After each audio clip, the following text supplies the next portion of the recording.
And welcome to the Tea Party with Leigh. We are going to be talking about abundance mindset and how to bring in money and flow so that you can help clients, so that you can change the world. Because if you're blocking money from coming your way, you're not going to be able to give from your overflow. So I wanted to introduce Leigh Daniel. She is the catalyst behind Project Positive Change. She's a master manifester, and I want her to just share her story. Her story is amazing, starting from like zero, just straight out of law school, to manifesting amazing stuff that I'm just like, every time we have a phone call, I'm like, Leigh, I'm on fire now. So I'll give it to you, Leigh, if you want to just share your story, where you got started from, and how you grew into and manifested what you are doing today. Okay. Hi, guys. I'm Leigh Daniel. And like Isabelle said, I am the founder of Project Positive Change. But it didn't start that way. I started when I was a kid. It actually went back that far. I was always the dreamer. And I would always daydream a lot. And I would think of all the things I wanted to do and all the things I wanted to see. And I'm from a very, very small town in Alabama. And from that place, people called me Brickhead because I have a very serious case of ADD, and they thought that I was stupid. So my dreaming actually took me pretty far because when I went to college, I decided to go to law school. And then when I went to law school, I decided to go into private practice. And I had all of these dreams for myself that suddenly became realized. Now, I don't have any family connections. My family doesn't have money. My parents were very opposed, in fact, to me going to college. That sounds crazy to you guys, probably. Wait a minute. No, it doesn't sound crazy to you guys. But it might sound crazy to some people, but they really wanted me to get married and have kids. And I just had a vision for myself that was bigger than that. And so that's what I realized. Do you asking me any more questions? Or that is fantastic. I love that you said that vision is what propelled you forward. It wasn't the worries about money. It wasn't the worries about school. It was just like, I have this bigger vision for myself. I don't know how, but I'm going to make it happen. Well, and I think I'm fortunate that I had undiagnosed ADD because it never occurred to me to consider how I was going to accomplish it all. I just had a vision. I just knew that I would. And so I started reading this book called The Power of Positive Thinking in law school. And it's by Norman Vincent Peale, and he's an evangelist, but he told you to visualize and have faith and belief in yourself. So I used to wear a little mustard seed that I had faith, as big as a mustard seed, if any of you know that parable, that I was going to succeed.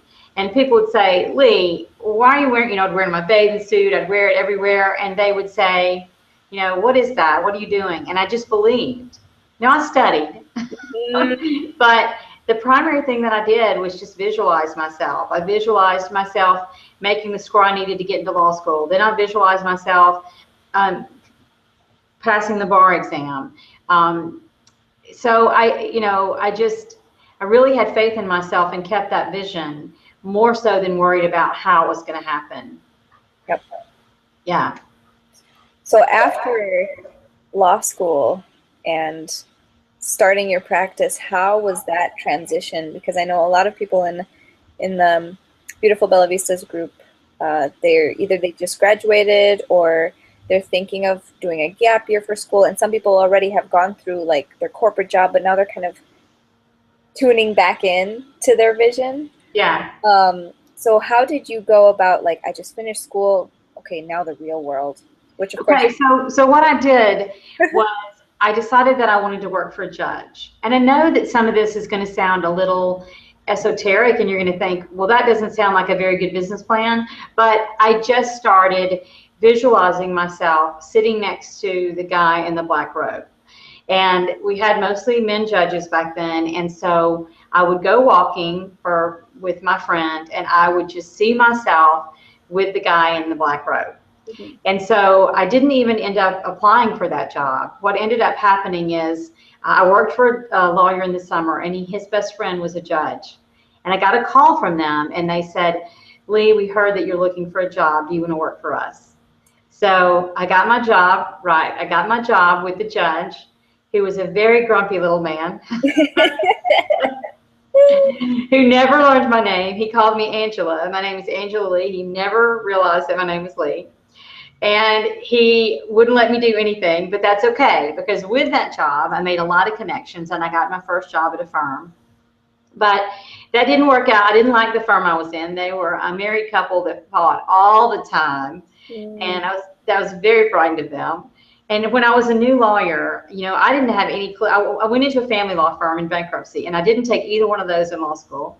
So I was totally winging it. And the first time I went to court, I remember I had a divorce trial, and the judge said, and I couldn't find my client, and the judge said, well, you need to go find him. Well, I thought the judge meant I needed to get in the car. So I'm driving around in this lower class neighborhood, knocking on doors, have you seen blah, blah.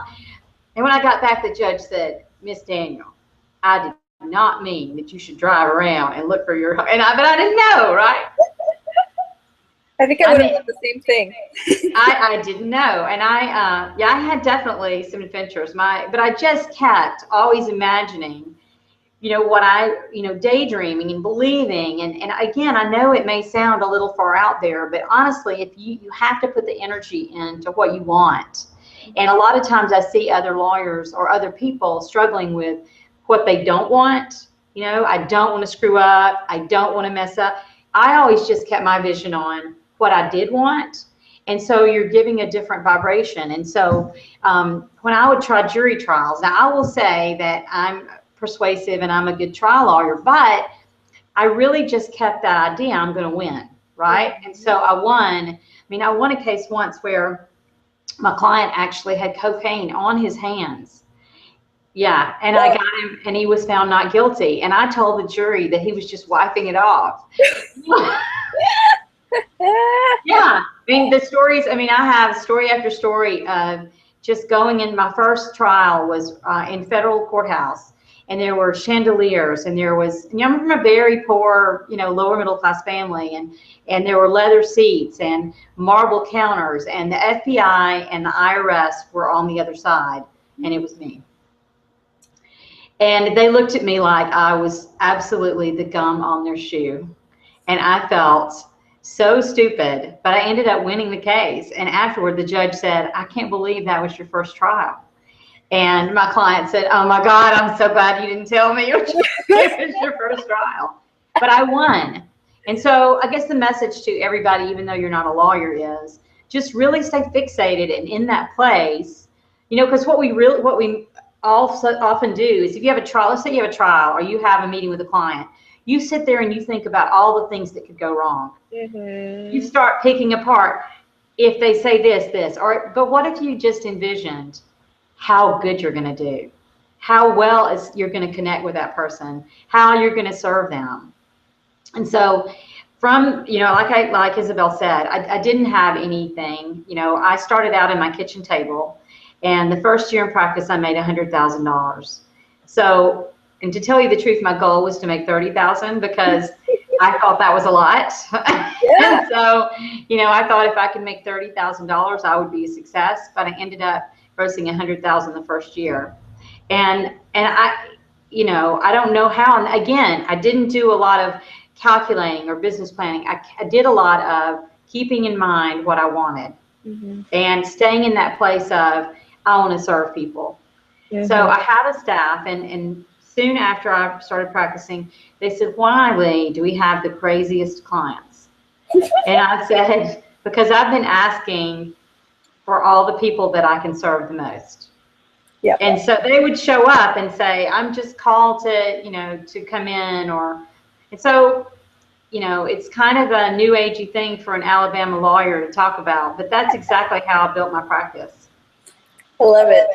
Yeah. Did you have them, you mentioned one book, I think there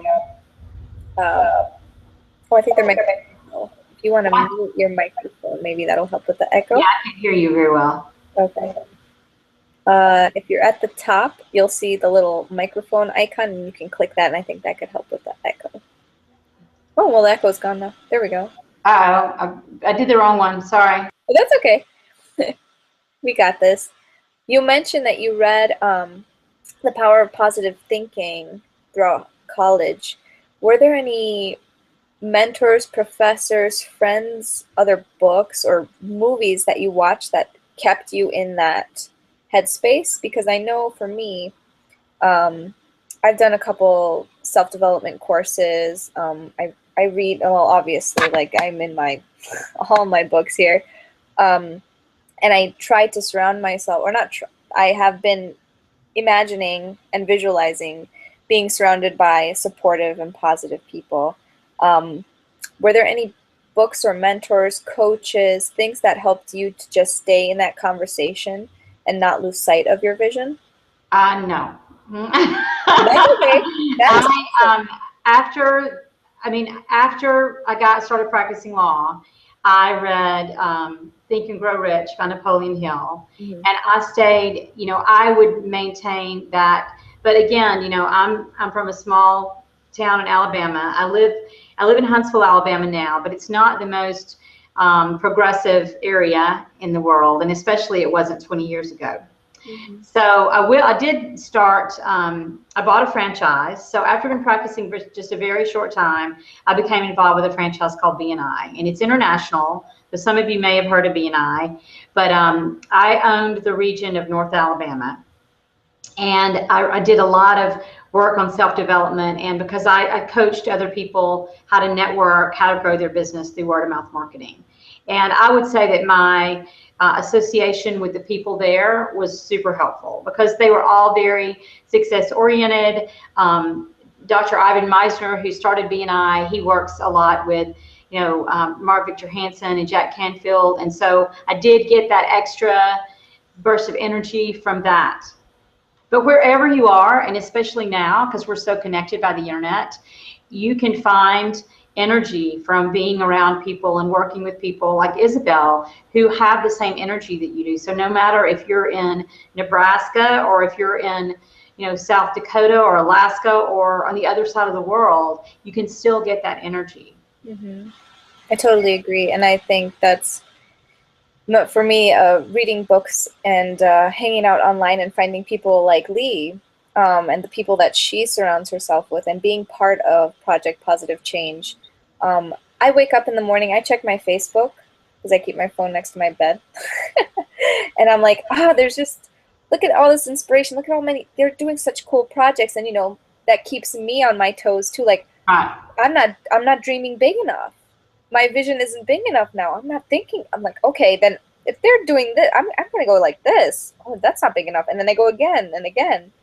And I think too with pricing, because I know this has come up a lot in conversations with a lot of beginner entrepreneurs, is how do I price my stuff? And I don't know my value. And I'm like, I have a couple blog posts for you. I have a couple books for you. But Leigh, do you have any advice or wisdom to give for beginner entrepreneurs that maybe they're like freelancers, they're just starting out with their online business?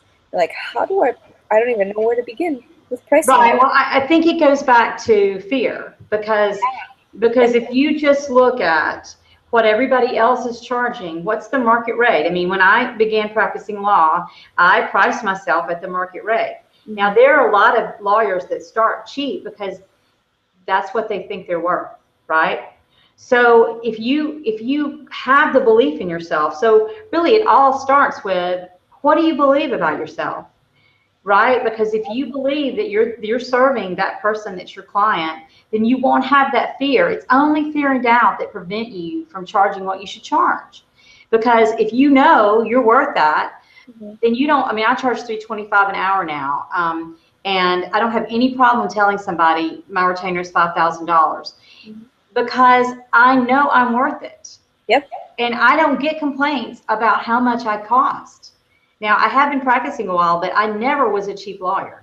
I started out, I mean, I didn't make $100,000 the first year by being a cheap lawyer. Yeah. I knew I was there to serve. So, you know, I think that once you get out of your head about not being good enough, or, you know, what if nobody will pay it? They will pay it, because the energy around it is what's going to have them pay it. As long as you're in doubt, you know, if I doubted that anybody would hire me, then nobody would hire me. Yeah. Yeah. So I think that you just have to take a look at yourself when you're thinking about pricing. What is it that you do? If you're a freelance person, then maybe you charge $85 an hour, or maybe you charge, I mean, I don't know, because I don't know what you guys all do. But don't underprice yourself, because you're sending a message to the universe that you're not worth that much. Yep. I mean, that's really the bottom line. I love that. So simple. It's so simple that I feel like some people, I don't know, they don't believe that it's that simple. It's funny. We're very addicted to how and no and doubt and fear. For me, what has helped with that has been, again, surrounding myself with really great energetic people. In the morning, I have my morning ritual of doing my affirmations, doing my EFT. I do kinesiology sessions with Camille in the Facebook group. Like a lot of, I do Reiki on myself and others as well, to just stay in that space and be mindful. And I think mindfulness has been the biggest tool, and the tool that we all can really use to better ourselves, and discovering our worth and seeing the value that we give to others. Yeah, and really, I think the most important thing about, because I don't do any of that stuff. Yeah. I don't do a thing, except I write a lot. So I write a lot about things that I want. Okay. So I get into a good feeling place. So I try to stay happy. I do things that I enjoy. I do work with divorcing people, and it is not always easy, but I try to stay in a place of happiness. And a place of, I have animals. I spend time with my animals. I spend time with my friends. I watch movies I enjoy. I read books that make me laugh. I do things that make me happy. And in that place, I write about what I want. So I write a lot of things down about things that I want to happen.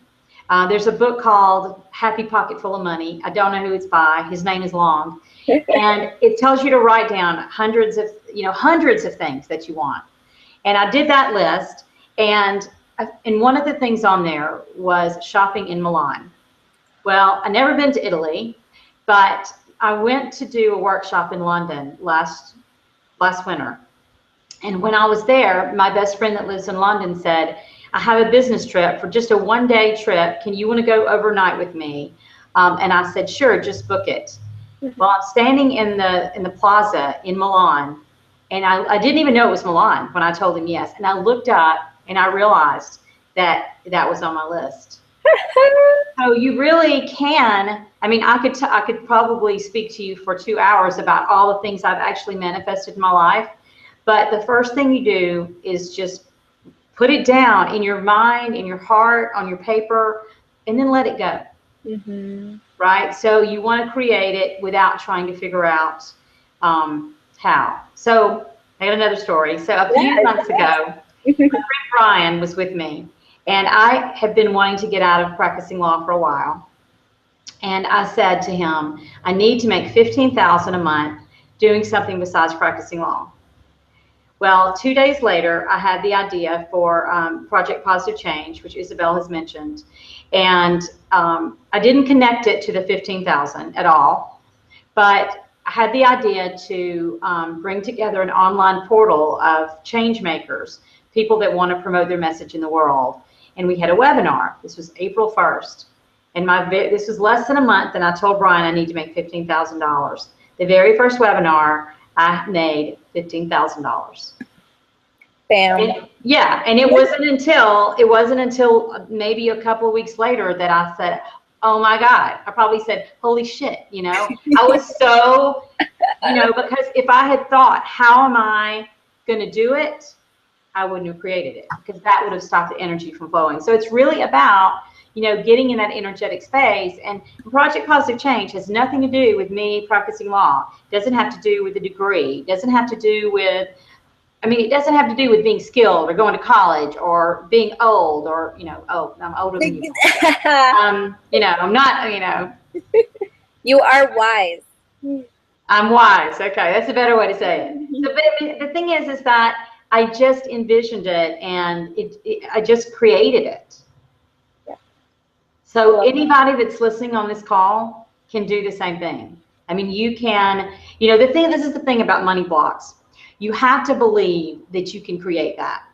So you don't have to start with, I'm going to make $15,000 next month. The reason why that was easy for me is because I have made $15,000 in a month before. So start with what you feel is believable.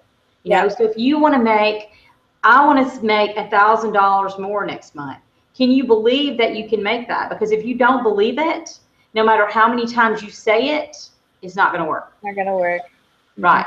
You have to marry I don't usually say that in this office, but you don't have to marry the belief with the thought.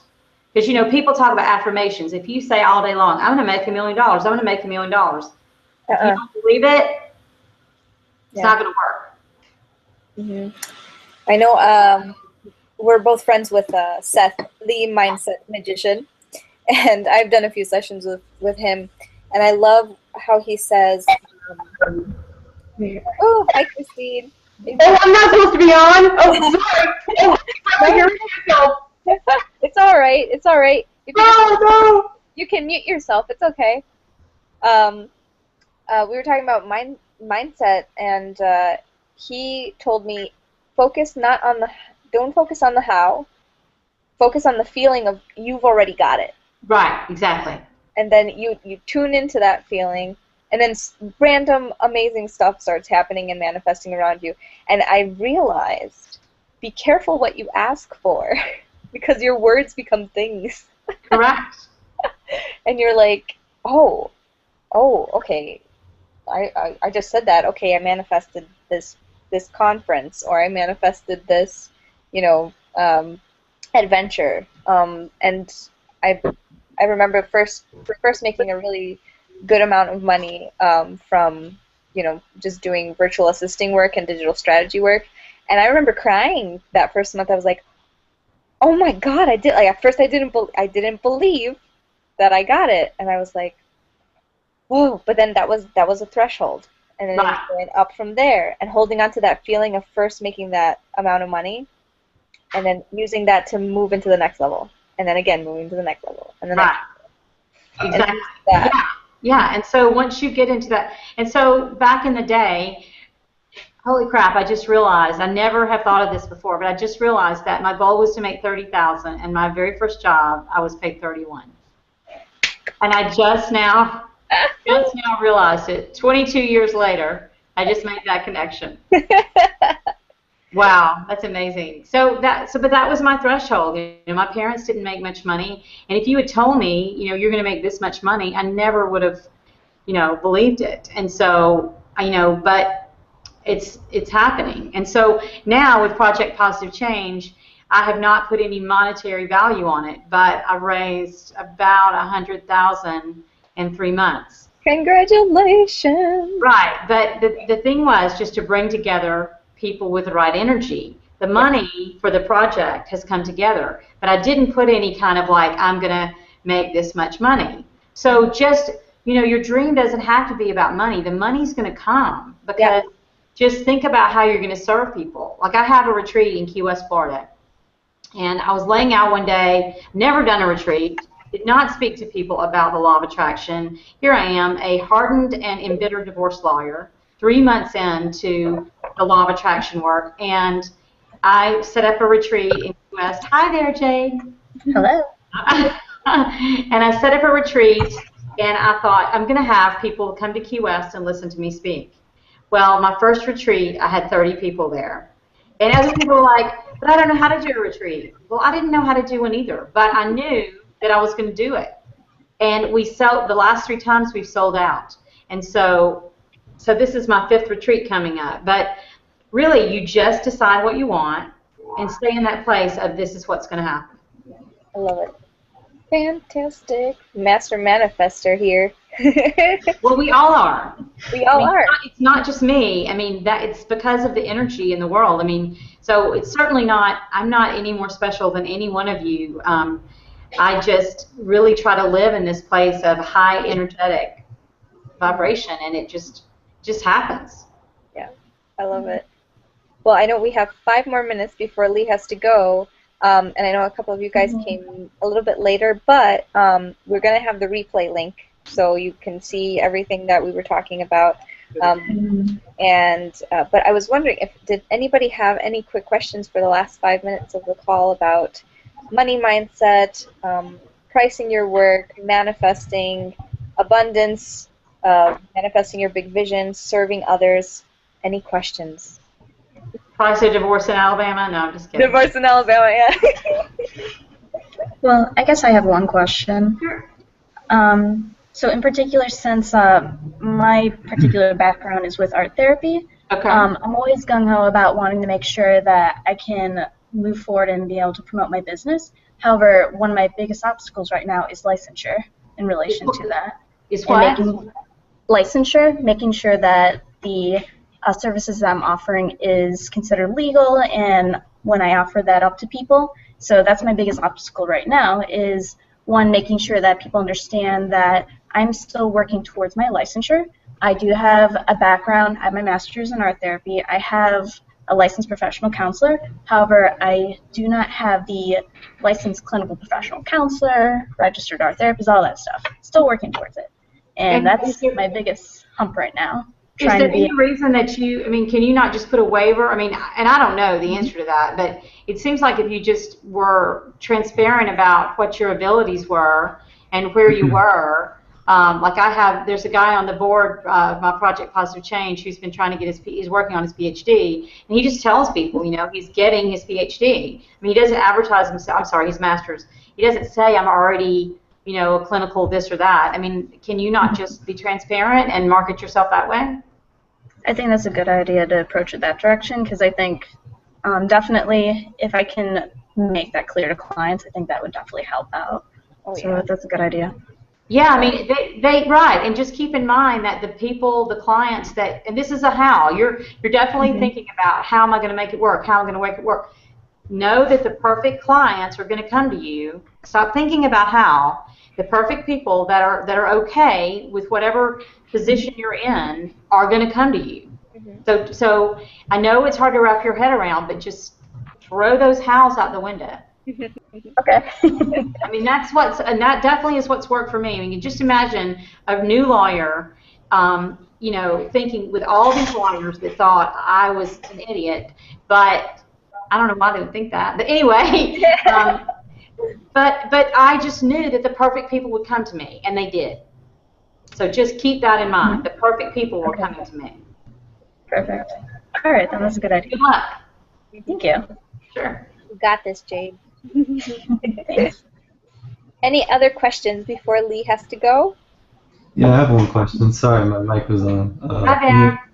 Hi, I'm Andre. Hi, Andre. So I'm a photographer, and the past couple of months I've been working for fashion designers to shoot their clothes and their models, and we're both young, and the designers are young as well. So we've been kind of doing each other's favor and doing free work for each other. Like, they don't charge me, but at the same time I get to work with models for free and get these awesome spaces.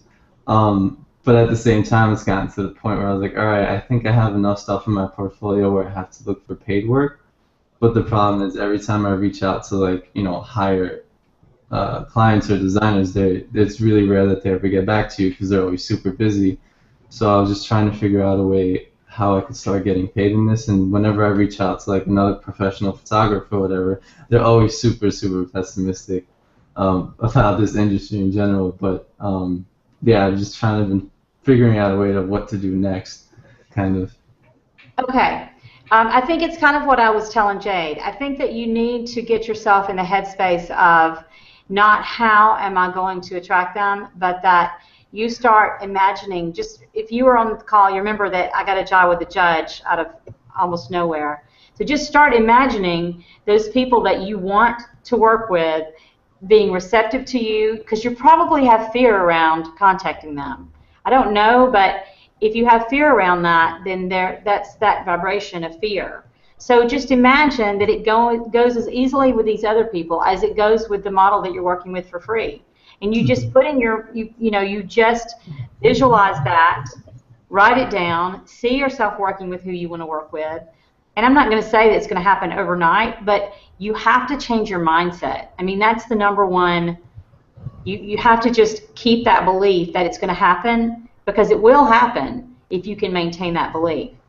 Okay. I mean, I know it sounds a little hokey, but no, it's not. But I promise you, that is what you have to do. Where are you located? I'm in New York City. Okay. Yeah. So it's just everyone is like so cutthroat and aggressive here, and I've had no problem reaching out to people, but it's like if you're not beneficial to their time, they won't even like. Okay, it's just exactly what I said to Jade again. So everybody is so cutthroat. What do you think you're going to get when you? I mean, and I know because I work with a bunch of complete assholes, but just think about everybody is receptive to working with me. You've got to change your mindset, because if you think the only people won't work with me, they're only out, then that's exactly what you're going to get back. Mm-hmm. I mean, it's all about energy. It's about the energy that you're emitting and the energy. I have somebody that I can connect you with. Are you on Facebook? I am. Facebook group. Okay, so I can connect you to my friend Ray, who was a model in New York, and see if she can. She's in LA now, but if she can connect you to some people who would be receptive. That would be amazing. Yeah, but just keep thinking that the pieces and the people are coming together, because that's how, you have to just, like with my project, I have 80 people that have joined Project Positive Change, and I don't know more than half of them, but the people that need to show up are showing up for me. So you can do the same thing. All right. And it's strange, like once you do like finally meet those people, they're actually like super sweet and helping, but it's just like getting to that point. It's just like sometimes it feels like it's it's impossible. Well, I know. So flip that around. It's easy to make the right connections. Okay. I'm a highly sought after photographer in New York. Frame yourself in that language of what you want and see yourself there. Don't see yourself with somebody not getting back to you. I don't care what the reality is now. Think about what you want it to be. Okay. And then know for sure that it's going to happen. Yeah, and let it go. Yeah. Let it go. Yeah. Awesome. Well, I appreciate the advice. Thank you, Alex. I'll definitely do all that you said. Awesome. Christine, did you have any questions? Hi. Wait. Hi. Oh, there you go. We can hear you now. Oh, hi. Hi. Yeah, no, it's all good. Nice to meet Leigh. Nice to meet you. That's my middle name as well. I was named after Vivian Leigh, Scarlett O'Hara, Gone with the Wind. Uh-huh. Maybe you were too. It's my middle name as well. Yes. No, it's all good. It all sounds good. All right. Thank you, Christine. Awesome. Well, Leigh's got to go. It's 11:33 here in Chicago, and she's got a ton of other calls to make. But I will post the link to Project Positive Change in the Facebook group. If you have questions about joining Project Positive Change, Leigh is in my Facebook group as well. She's, you just all met her, so you can see how radiant and fantastic energy she's giving out. And we're working on some really amazing resources and platforms for people that are just socially conscious entrepreneurs. They're doing really great work in the world, and we just want to help everyone share that and manifest that. So we're all co-creating together all the time. That's right. That's awesome. Well, it was wonderful to meet everybody, and you guys have a great day. And Thank you. Andrea, I'm going to hook you up with Ray. Yes. All right. Thank you so much. I appreciate it. Bye. Bye. Bye. Bye.